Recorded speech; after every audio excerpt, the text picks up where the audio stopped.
41 साल के बाद किसी भारतीय प्रधानमंत्री ने और रूल ऑफ लॉ जैसे मूल्यों में साझा विश्वास हमारे संबंधों की मजबूत नींव है। दोनों देशों की युवा शक्ति और आइडियाज को कनेक्ट करने के लिए मैंने पहले भी कहा है, यह युद्ध का समय नहीं है। इसके लिए हम दोनों मिलकर हर संभव सहयोग देने के लिए तैयार हैं। Your excellency, chancellor Karl Nehammer, दोनों देशों के डेलीगेट्स, मीडिया के साथियों, नमस्कार। सबसे पहले मैं गर्मजोशी भरे स्वागत और आतिथ्य सत्कार के लिए चांसलर नेहमर का आभार प्रकट करता हूं। मुझे खुशी है कि मेरे तीसरे कार्यकाल की शुरुआत में ही ऑस्ट्रिया आने का अवसर मिला। मेरी यह यात्रा ऐतिहासिक भी है और विशेष भी है। 41 साल के बाद किसी भारतीय प्रधानमंत्री ने ऑस्ट्रिया का दौरा किया है।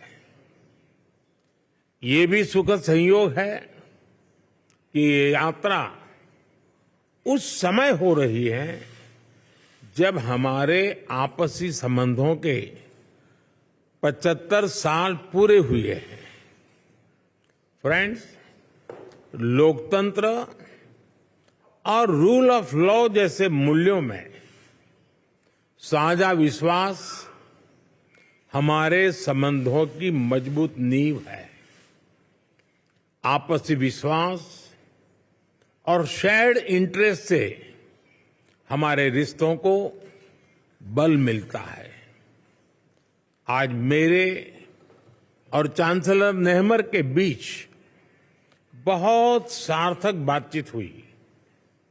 हमने आपसी सहयोग को और मजबूत करने के लिए नई संभावनाओं की पहचान की है। हमने निर्णय लिया है कि संबंधों को स्ट्रैटेजिक दिशा प्रदान की जाएगी। आने वाले दशक के लिए सहयोग का खाका तैयार किया गया है। यह केवल आर्थिक सहयोग और निवेश तक सीमित नहीं है। इंफ्रास्ट्रक्चर विकास, innovation, renewable energy, hydrogen, water and waste management, artificial intelligence, quantum जैसे क्षेत्रों में एक दूसरे के सामर्थ्य को जोड़ने का काम किया जाएगा। दोनों देशों की युवा शक्ति और आइडियाज को कनेक्ट करने के लिए स्टार्टअप ब्रिज को गति दी जाएगी। मोबिलिटी और माइग्रेशन पार्टनरशिप पर पहले से समझौता हुआ है। यह लीगल माइग्रेशन और स्किल्ड वर्कफोर्स की मूवमेंट में सहयोग देगा। सांस्कृतिक और शैक्षणिक संस्थाओं के बीच आदान प्रदान को बढ़ावा दिया जाएगा। फ्रेंड्स, ये हॉल जहां हम खड़े हैं बहुत ही ऐतिहासिक है। 19वीं सदी में यहां ऐतिहासिक वियना कांग्रेस होस्ट की गई थी। उस कॉन्फ्रेंस ने यूरोप में शांति और स्थिरता को दिशा प्रदान की थी। मैंने और चांसलर नेहमर ने विश्व में चल रहे विवादों, चाहे यूक्रेन में संघर्ष हो या पश्चिम एशिया की स्थिति, सभी पर विस्तार में बात की है। मैंने पहले भी कहा है कि यह युद्ध का समय नहीं है।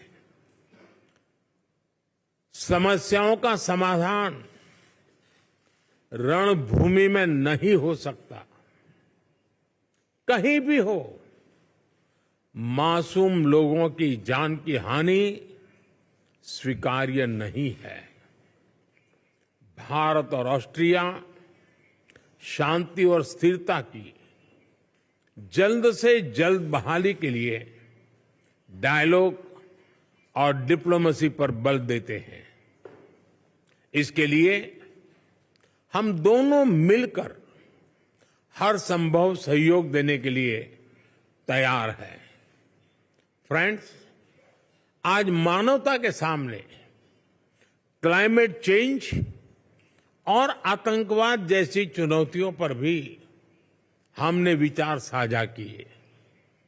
क्लाइमेट के विषय में अंतर्राष्ट्रीय solar alliance, coalition for disaster resilient infrastructure, biofuel alliance जैसी हमारी पहलों से जुड़ने के लिए हम ऑस्ट्रेलिया को आमंत्रित करते हैं। हम दोनों आतंकवाद की कठोर निंदा करते हैं। हम सहमत हैं कि ये किसी भी रूप में स्वीकार्य नहीं है। इसको किसी तरह भी जस्टिफाई नहीं किया जा सकता। हम संयुक्त राष्ट्र संघ और अन्य अंतर्राष्ट्रीय संस्थाओं में रिफॉर्म के लिए सहमत हैं ताकि उन्हें समकालीन और इफेक्टिव बनाया जाए। फ्रेंड्स, आने वाले महीनों में ऑस्ट्रिया में चुनाव होंगे। मैं लोकतंत्र की जननी और विश्व के सबसे बड़े लोकतंत्र भारत के लोगों की ओर से चांसलर नेहमर और ऑस्ट्रेलिया के लोगों को अनेक अनेक शुभकामनाएं देता हूं। कुछ देर बाद हम दोनों देशों के सीईओ से मिलेंगे। मुझे ऑस्ट्रिया के माननीय राष्ट्रपति जी से भी मिलने का सौभाग्य मिलेगा। एक बार फिर मैं चांसलर नेहमर के प्रति उनकी मित्रता के लिए आभार प्रकट करता हूं और भारत यात्रा करने के लिए मैं आपको निमंत्रित करता हूं। बहुत बहुत धन्यवाद।